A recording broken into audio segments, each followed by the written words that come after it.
Welcome to Arul cooking channel. வாழை இலையை வச்சு ரொம்பவும் டேஸ்டான சூப்பரான அண்ட் ஹெல்த்தியான கொழுக்கட்டை தான் இன்றைக்கி நான் செஞ்சு காட்ட போகிறேன். அதுக்கு ஃபஸ்ட்டு பூரணம் ரெடி பண்ணிக்கலாம். ஒரு கிண்ண அளவுக்கு நான் வெல்லம் எடுத்திருக்கேன், பவுடர் வெல்லம். அதே கிண்ணத்தில் ஒரு 1/4 கிண்ண அளவுக்கு தண்ணியை ஊற்றி ஸ்டவ்வை ஆன் பண்ணி வச்சுக்கிறேன். வெல்லம் நல்லா கரையட்டும். வெல்லம் நல்லா கரைஞ்சதும் அதே கிண்ணத்தில் ஒரு 3/4 கிண்ண அளவுக்கு தேங்காவை நல்லா துருவி எடுத்து சேர்த்துக்குங்க. அப்படின்னா மிக்ஸி ஜாரில் ஒரு பல்ஸ் போட்டு எடுத்துக்குங்க. தேங்காய் நல்லா வெல்லத்தோடு நல்லா மிக்ஸ் பண்ணிக்கலாம். நெக்ஸ்ட்டு அதே கிண்ணத்தில் ஒரு 1/2 கிண்ண அளவுக்கு வெள்ளை அவல் சேர்த்துக்கிறேன். இந்த மாதிரி அவல் சேர்த்து செய்யும் போது டேஸ்ட் ரொம்ப சூப்பராக இருக்கும். இதை நல்லா மிக்ஸ் பண்ணிக்கலாம். நெக்ஸ்ட்டு நல்லா மிக்ஸ் பண்ணதும் 2 வாழைப்பழத்தை சேர்த்துக்குங்க. எந்த வாழைப்பழம் வேணால் சேர்த்துக்கலாம். நான் நார்மல் வாழைப்பழம் தான் 2 சேர்த்துக்கிறேன். இது நல்லா கட் பண்ணி இதோட சேர்த்துக்கலாம். 3லேருந்து 5 நிமிஷத்துக்கு நல்லா மிக்ஸ் பண்ணிக்கிட்டே இருங்க. தேங்காய், வெல்லம், வாழைப்பழம், அவல் எல்லாமே சேர்ந்து நல்லா சூப்பராக குக் ஆகிடும். ஒரு 1/2 ஸ்பூன் அளவுக்கு ஏலக்காய் தூள் சேர்த்துக்குங்க. ஏலக்காய் தூள் சேர்த்ததும் லைட்டாக மிக்ஸ் பண்ணிக்கோங்க. அவ்வளோதான், கொழுக்கட்டைக்கு டேஸ்டான சூப்பரான பூரணம் ரெடி ஆயிடுச்சு. இப்போ மாவு ரெடி பண்ணிக்கலாம். இது நல்லா ஆறட்டும். கொழுக்கட்டைக்கு மாவு ரெடி பண்ணுறதுக்குள்ளே பூரணம் நல்லா ஆறிடும். அப்போ கரெக்டாக இருக்கும். மாவு வீட்டில் இருக்கிற பச்சரிசியை ஊற வச்சு அரைச்சும் செய்வாங்க. அப்படி இல்லைன்னா கடையில் இருக்கிற மாவு வாங்கியும் செய்யலாம். நான் வீட்டில் இருக்கிற அரிசி மாவு வச்சு தான் செய்கிறேன். 1/2 கிண்ண அளவுக்கு நான் அரிசி மாவு சேர்த்துருக்கேன். இது ஒரு 150 கிராம் அளவுக்கு இருக்கும். தேவையான அளவு உப்பு. தண்ணி நிறைய சேர்த்துக்கக்கூடாது, கொஞ்சமாக சேர்த்துக்குங்க. இது நல்லா மிக்ஸ் பண்ணிக்கலாம்.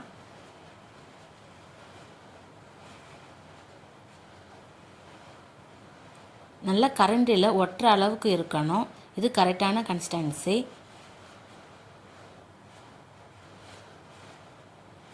இப்போ நெக்ஸ்ட்டு வாழை இலை எடுத்துக்கிறேன். இந்த கொழுக்கட்டை நான் வாழை இலை தான் செய்ய போகிறேன். ஸ்டவ் பற்ற வச்சு சிம்மில் வச்சுக்கிறேன்.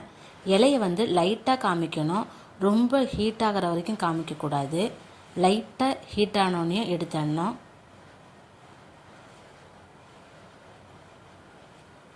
ரொம்ப நேரம் காமிச்சோம்னா எடை கிழிஞ்சிடும். அதுக்கப்புறம் அந்த இலையிலேயே ரெடி பண்ணி வச்சுருக்கிற மாவை எடுத்து ஊற்றி தோசை மாதிரி ரெடி பண்ணிக்கணும்.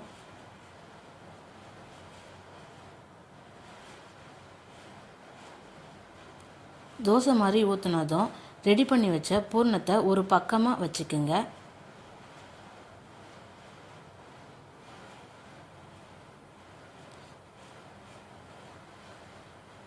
பூரணம் வச்சதும் அதை அப்படியே க்ளோஸ் பண்ணி கையை வச்சு லைட்டாக அழுத்தம் கொடுத்துக்குங்க. இப்போது வேக வைக்கிறதுக்கு ஒரு இட்லி பாத்திரத்தில் அடியில் தண்ணி ஊற்றி மேலே ஒரு இட்லி கொத்து வச்சுக்குங்க. அதுக்கு மேலே இதை வச்சுக்கலாம். இதே மாதிரி மற்றதையும் ஊற்றிக்கலாம்.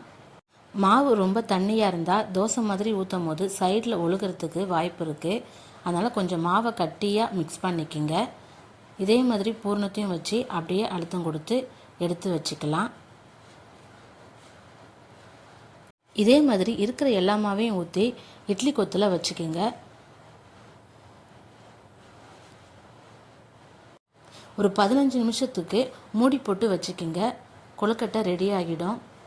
நீங்கள் என்னோடய சேனலை சப்ஸ்கிரைப் பண்ணாமல் இருந்தால் ப்ளீஸ் சப்ஸ்கிரைப் பண்ணுங்கள். 15 நிமிஷம் ஆகிடுச்சு. இப்போ ஸ்டவ் ஆஃப் பண்ணி இறக்கி வச்சுட்டேன். சூப்பராக கொழுக்கட்டை ரெடி ஆகிடுச்சு பாருங்கள். ஓப்பன் பண்ணி பார்க்கலாம். நல்லா கரெக்டாக வெந்திருக்கு. இது டேஸ்ட் ரொம்ப ரொம்ப சூப்பராக இருக்குங்க. இப்போ ஒரு பிளேட்டுக்கு மாற்றிக்கிறேன். கொழுக்கட்டை ரொம்ப சூடாக இருக்கும் போதே இலையில் ஓப்பன் பண்ணி எடுக்க வேண்டாம். அது இலையோடு ஒட்டிக்கிறதுக்கு வாய்ப்பு இருக்குது. கொஞ்சம் லைட்டாக ஆறிட்ட அப்புறமா ஓப்பன் பண்ணுங்கள். நல்லா அழகாக சூப்பராக வந்துடும்.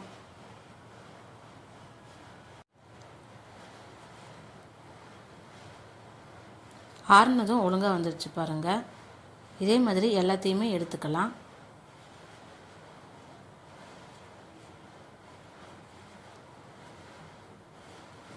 எனக்கு ஒரு 5 கொழுக்கட்டை வந்துருந்துச்சு. நீங்களும் இதே மாதிரி உங்கள் வீட்டில் செஞ்சு பாருங்கள். வர விநாயகர் சதுர்த்திக்கு கண்டிப்பாக ட்ரை பண்ணி பாருங்கள். ரொம்பவும் ஒரு ட்ரெடிஷ்னலான கொழுக்கட்டை. டேஸ்ட்டும் ரொம்ப ரொம்ப சூப்பராக இருக்கும். கண்டிப்பாக ட்ரை பண்ணி பாருங்கள். அருள் குக்கிங் சேனலை லைக் பண்ணுங்கள், ஷேர் பண்ணுங்கள், கமெண்ட் பண்ணுங்கள். மறக்காமல் சப்ஸ்கிரைப் பண்ணுங்கள். தேங்க்யூ ஃபார் வாட்சிங்.